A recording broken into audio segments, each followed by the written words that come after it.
আজকে চপড়া ব্লকে আমাদের ৭১,০০০ লোকের নোটিশ এসছে। ওনার সেন্ট্রাল গভর্নমেন্ট বিজেপির এজেন্ট হয়ে কাজ করছে, সাধারণ লোককে হয়রানি করাচ্ছে।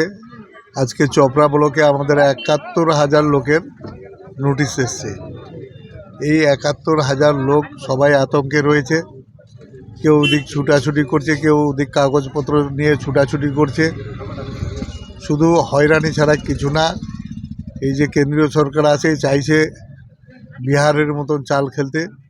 পশ্চিমবাংলায় মাননীয় মুখ্যমন্ত্রী রয়েছেন মমতা ব্যানার্জি, এই চাল ওর খাটবে না, কিন্তু লোকগুলোকে অযথা হয়রানি করাচ্ছে।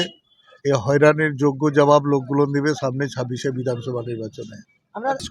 যেগুলো চাচা কাকা এরা রয়েছে, এদের নাম ভুলে স্পেলিংয়ে ভুলের জন্য আগে বাংলাতে ভোটার লিস্ট ছিল, এখন ইংলিশ থেকে এরা করতেছে, তো অটোমেটিকলি নামের অক্ষরের একটা হচ্ছে।